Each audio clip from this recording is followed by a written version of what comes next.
ملک بھر کی طرح اراکین قومی اسمبلی نے بھی آپریشن بنیاد و مرصوص کی کامیابی اور دشمن کی عبرتناک شکست پر اہم پیغامات قوم کے نام جاری کر دیے۔ پارلیمنٹ ہاؤس سے محمد علی جا خان کی رپورٹ۔ آپریشن بنیاد و مرصوص کے تحت ازلی دشمن بھارت کو عبرتناک شکست دینے کے بعد آج پوری قوم یوم تشکر منا رہی ہے۔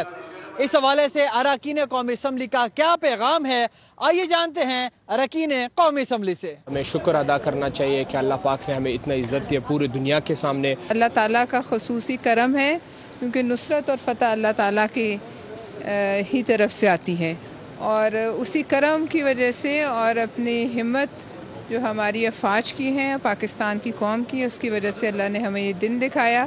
پوری قوم نے اکٹھے ہو کے جو دنیا کو میسیج دیا، اس کے اوپر تو آرٹیکل لکھے جا رہے ہیں، اور پھر جس طرح ہماری ایئر فورس نے پرفارم کیا، جس طرح ہماری نیوی اور بری فوج نے پرفارم کیا، ایسا تو ہوتا نہیں ہے نارملی، دیکھیں معجزہ تھا، تو جتنا شکر کیا جائے وہ کم ہے۔ تمام پاکستان کے تمام لوگوں کو، افواج پاکستان کو میں خراج تحسین پیش کرتا ہوں۔ اراکین قومی اسمبلی یہ کہتے ہیں کہ پوری قوم نے جس طرح متحد ہو کر پاک افواج کا ساتھ دیا، آئندہ بھی یہی پیغام ہے کہ جب بھی ازلی دشمن نے ہماری طرف میلی آنکھ سے دیکھا تو پوری قوم متحد ہو کر پوری فوج کے ساتھ کھڑی رہے گی۔ کیمرہ مین ابن امین کے ساتھ محمد علی جا خان، پارلیمنٹ ہاؤس، بول نیوز، اسلام آباد۔